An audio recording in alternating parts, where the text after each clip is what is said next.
Bom, e agora sim a gente vai ao mercado de commodities com Maurício Bellinello.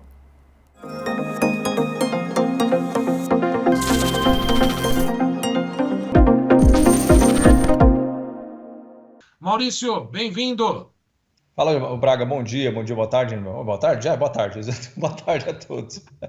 Boa tarde, mas que tenha uma sexta-feira, sextou. Ô, Maurício, nós temos aí o dólar em queda, a bolsa subindo um pouquinho, o petróleo também recuou, né? O que está Isso. acontecendo primeiro no mercado financeiro com essa moeda norte-americana? Depois a gente vai falar um pouquinho sobre trigo, soja e milho também. O que está acontecendo com o dólar? Ou não tem Então, nenhuma novidade? temos várias aqui, na verdade. Só um comentário que eu achei interessante, você está falando do ovo, né?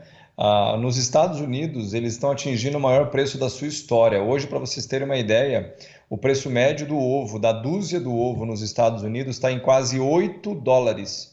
Dá mais ou menos R$ 44 a dúzia do ovo nos Estados Unidos. Né? Eles estão com um surto de gripe aviária lá nesse momento, né? E também questões de trabalhadores que atuam nessas regiões, porque são imigrantes, então muitas áreas não estão tendo muita gente para trabalhar, para pegar. Então, o que acontece? Existe uma demanda global por ovo nesse momento. Então, só para comentar que não é um fato isolado no Brasil. Na verdade, se você comparar, o ovo no Brasil está de graça, perto do Não, preço você nos falou, Estados Unidos. desculpa, Maurício, $44 a caixa com 12, tá $3,66 cada ovo, é isso? $7,70 a dúzia do ovo hoje nos Estados Unidos. Você pega um Sete dólar de dólares e 70 sete a dólares e 12. 70. Se você pega aí um dólar de 5,70, deixa eu pegar aqui, 7,70. Nossa, tá falhando aqui, vezes 5,75, vai dar R$ 44 a dúzia, isso mesmo. Isso aí, 64, 64 centavos o 64 ovo. Não, desculpa, de dólar, né? Isso. Dá 7,70 dividido por 12, vai dar 64 centavos de dólar por ovo. Né? Se você pega um dólar de 5,75, para pegar um dólar médio agora, a gente está com R$ 3,70 por ovo. 3,70 por ovo. Exatamente isso.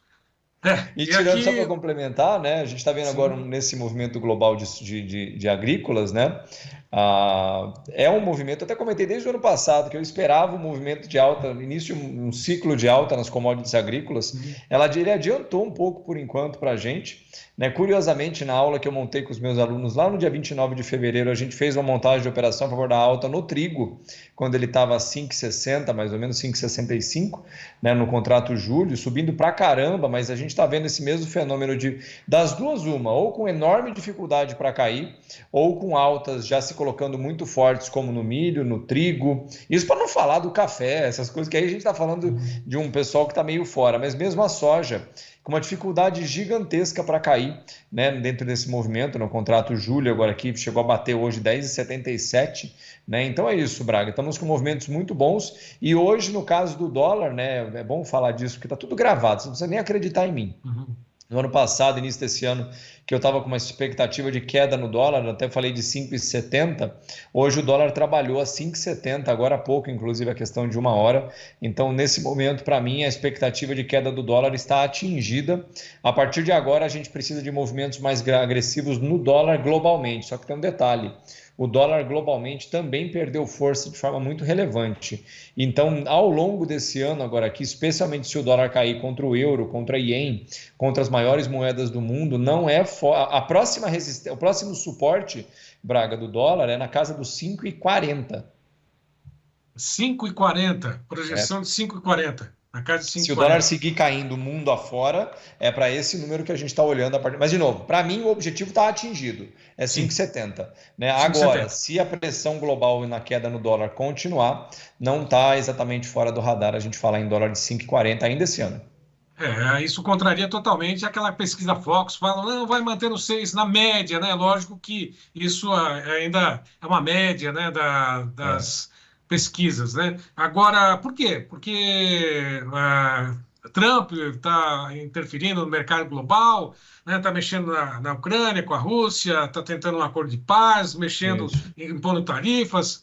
Por que esse movimento, para o dólar? Então, eu até comentei desde o ano passado, né, que eu tinha quase convicção pessoal de que uma das principais ações do Trump, não pontual, mas um dos objetivos do Trump, especialmente se ele quer reindustrializar os Estados Unidos, e ele quer, e principalmente aumentar a competitividade dos Estados Unidos, independente das ações retóricas que ele vai atingir, eu tenho a convicção pessoal de que o grande objetivo dele é desvalorizar o dólar. Porque quando você desvaloriza o dólar, né, você traz naturalmente um aumento da competitividade. Né? A China faz isso há mais de 20 anos, os Estados Unidos já fizeram isso em alguns momentos ao longo da história. Né? Então, é isso. Se você tem o dólar hipervalorizado contra as demais moedas, você tem um obstáculo muito grande do ponto de vista de competitividade do produto americano frente a qualquer forma de alternativa global, como o etanol, por exemplo, brasileiro, que o pessoal está brigando agora com relação ao Brasil, né? O Trump, não sei o que lá, mas se você tem um dólar subvalorizado, o etanol de milho deles entra muito forte no mercado global, não tem como, é natural que isso aconteça. Então, eu pessoalmente acredito que as ações que o Trump vai entrar, e ele está só começando agora, vão mirar sim, e a gente já está vendo isso agora, no que se espera, e eu digo isso é uma opinião minha, falei isso desde novembro, dezembro do ano passado, e agora a gente está vendo essa confirmação num primeiro momento, ainda falta muita confirmação de segunda e terceira ordem que a gente fala, né? Mas é isso, me parece mesmo um movimento ao longo de 2026, 25 e 26, de enfraquecimento do dólar, e isso o cara fala assim, mas isso é ruim para os Estados Unidos. Não, não é não.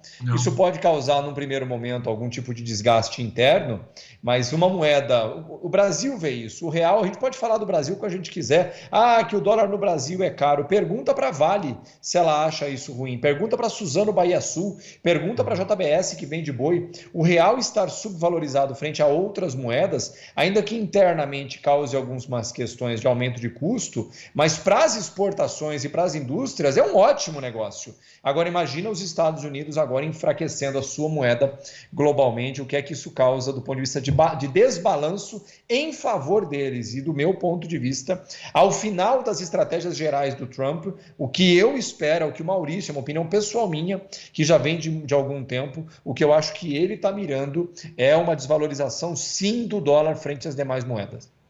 Inclusive está caindo uma chuva, uma tempestade agora aqui em São Paulo. Se eventualmente cair a nossa ligação, Fernanda, dá continuidade, né? A internet já está piscando aqui, mas de qualquer forma, vamos em frente. Ô Maurício, inclusive o recado do Trump essa semana, né? Inclusive destacado por alguns jornais, né? Ele diz o seguinte: é o BRICS, né? Brasil, Rússia, Índia, China, África do Sul e outros países que fazem parte do BRICS. Não mexam com o dólar. O que ele quis dizer com isso? Quer dizer que não querem substituir o dólar por uma outra referência de negociações pelo yuan, pela moeda chinesa. Está puxando a orelha de todo mundo aí, né? Ele está tentando. Isso para mim parece mais um recado retórico. Porém, hoje mesmo ele já teve uma audiência, me chama, uma coletiva de imprensa na Casa Branca, no Salão Oval, que foi questionado. Eu tenho falado há algum tempo que a retórica do Trump é uma coisa, o que ele faz é outra.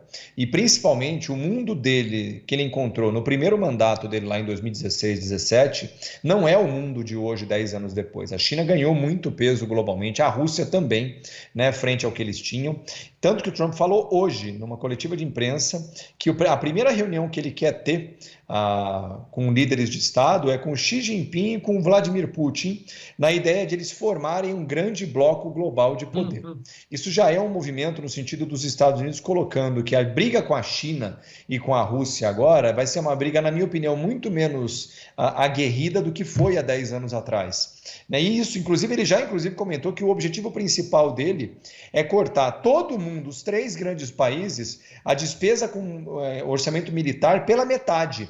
Lembrando que o orçamento dos Estados Unidos é perto de 900 bilhões de dólares anuais. Detalhe, se ele conseguir fazer isso, eu não sei se vai ser tão fácil, envolve uma máquina estatal muito importante nos Estados Unidos e nesses outros países, mas só essa medida isoladamente quase zeraria o déficit dos Estados Unidos. Então, é isso que eu estou comentando. Se você zera déficit, se você aumenta o poder industrial dos Estados Unidos, você desvaloriza a sua moeda porque você claramente ganha poder globalmente, poder comercial. Então, o que eu estou querendo dizer, Brasil, né, a África do Sul, a Europa, são infelizmente parceiros de segunda ordem. Eu mantenho que os Estados Unidos vão querer estreitar suas relações principalmente com a China e no segundo momento, mas muito perto, com a Rússia.